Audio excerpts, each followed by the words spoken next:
Okay, everyone, welcome back to our second portion of the pharmacological drugs and how I'm going to choose to teach you about this for the NCLEX.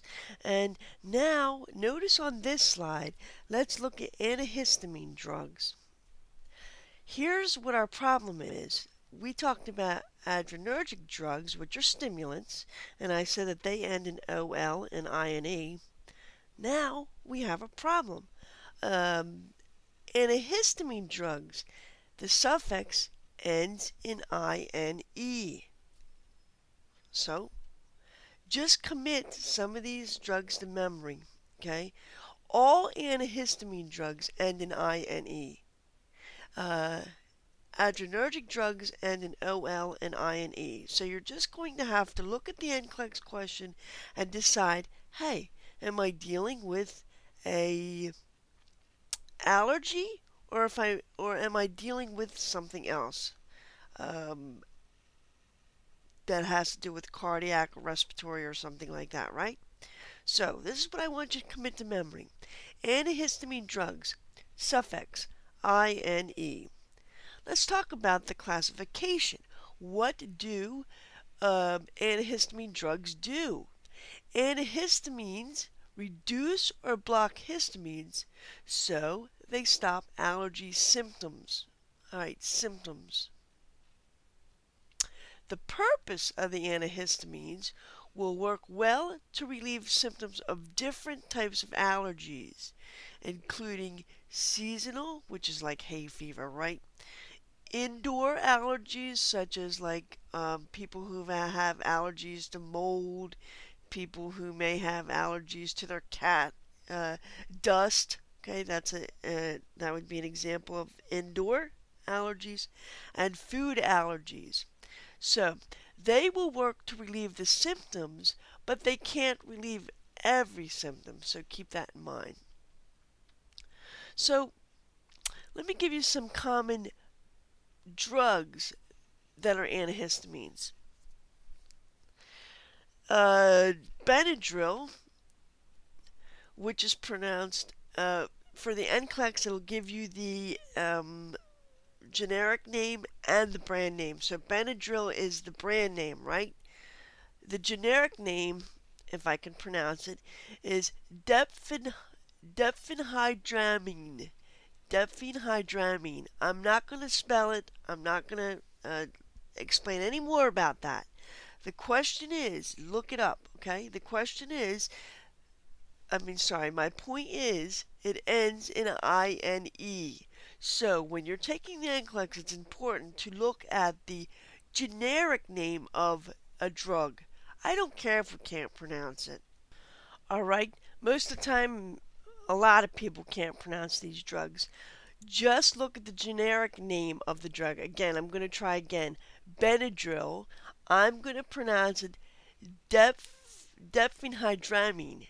Diphenhydramine is how I would pronounce it. Okay.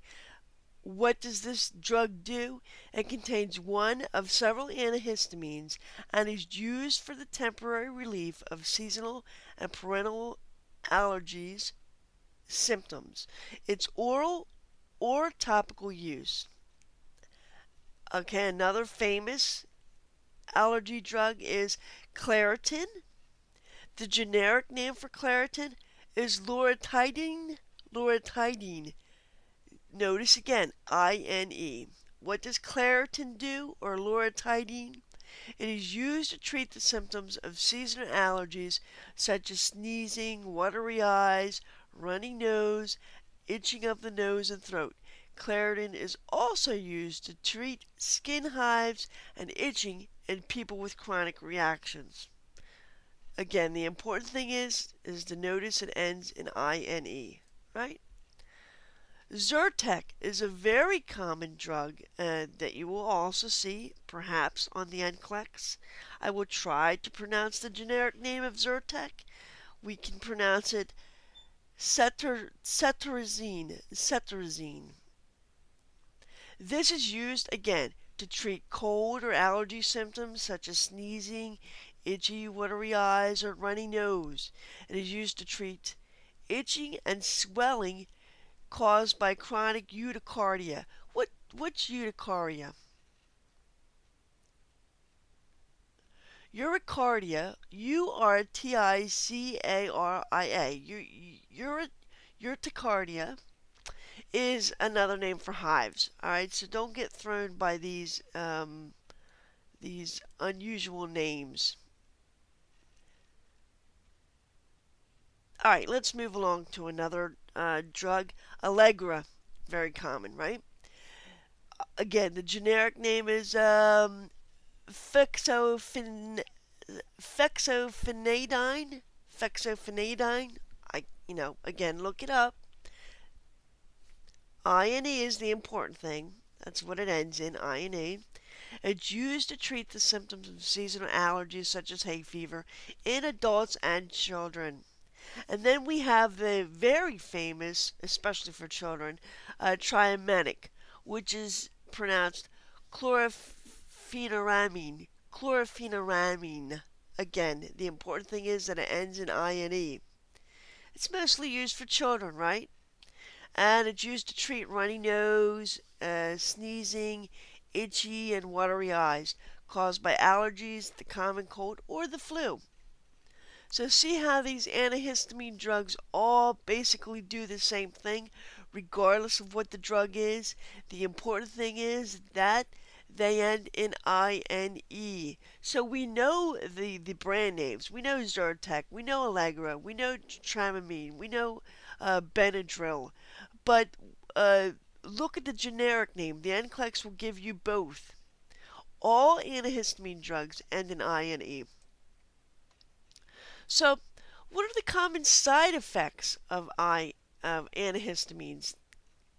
Common side effects of not the specific drug itself, ladies and gentlemen.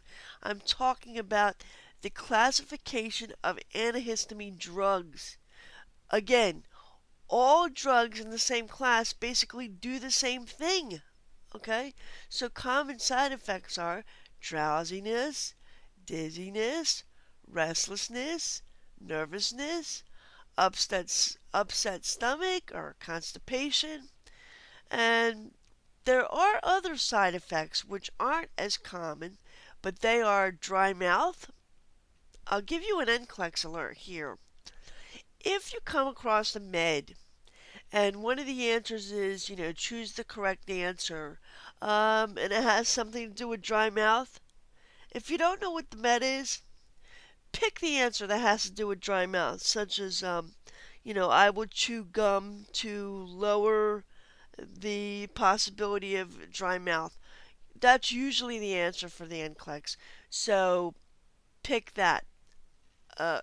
Now, you got to be careful when picking the answer with the dry mouth because sometimes the answer will say, I will expect over secretions when taking this medication.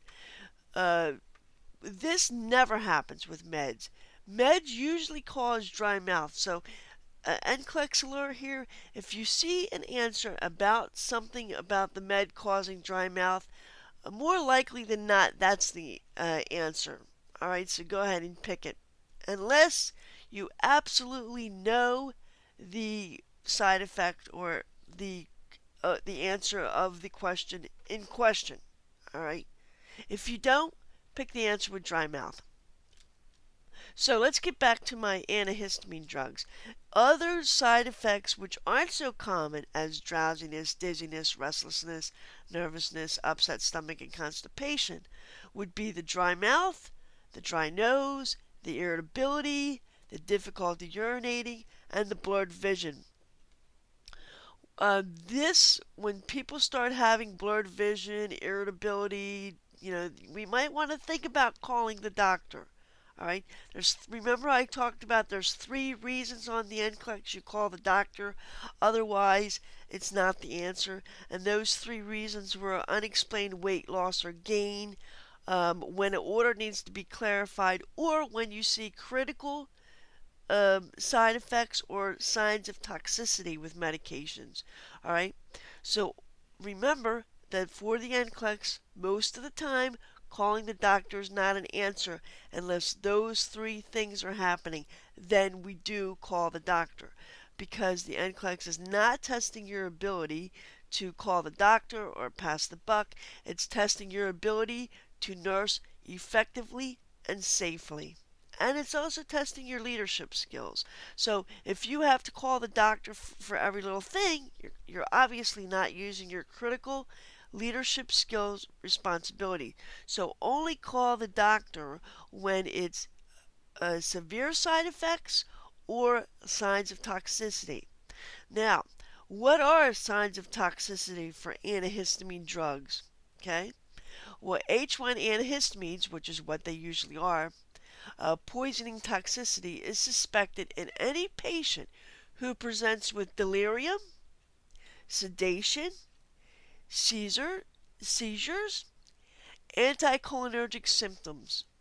Okay, anticholinergic effects typically include constipation, dry mouth, blurred vision, dizziness, and slowing of urination. Remember that anything under 30 milliliters per hour of output when a person urinates needs to be reported to the doctor. So see, these anticholinergic effects are very important. We need to call the doctor for the constipation because we have to give them a enema, right? We need to call the doctor for the blurred vision, the dizziness, and the slowing of the urination. Keep in mind, too, with antihistamine drugs, that we have non-sedating and sedating antihistamine drugs.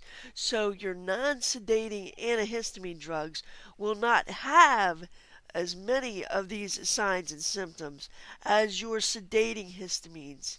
Okay? Your sedating histamines naturally will slow everything down, so you're going to get constipated. You're going to get sedation. Both of all antihistamines may or may not cause seizures. So we want to look for the delirium, the sedation, the seizures, and the anticholinergic symptoms. Anticholinergic symptoms are constipation, dry mouth, blurred vision, dizziness, and slowing of urination. This is when we need to call the doctor. All right? So this brings us to the end of our second portion that I am talking about when I'm talking about the pharmacological portion of the NCLEX. So we've covered the adrenergic drugs, the classifications for them. We've covered the antihistamines. Okay.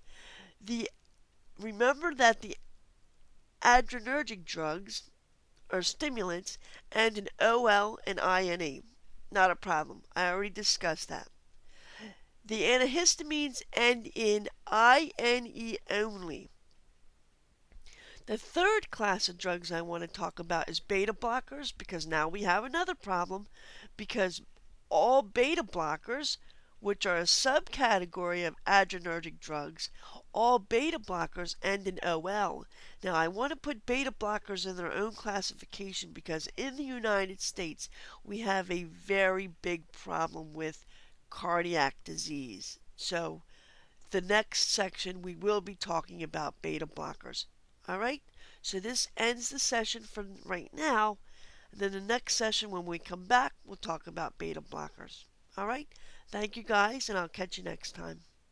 Again, if you want more information, go to my website, caringforyou.net. That's CARING, the number 4, YOU.net.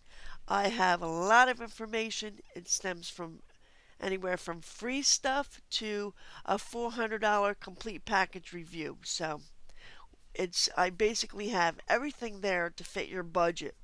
And I really try to help everybody out. And it's my goal that you pass the NCLEX.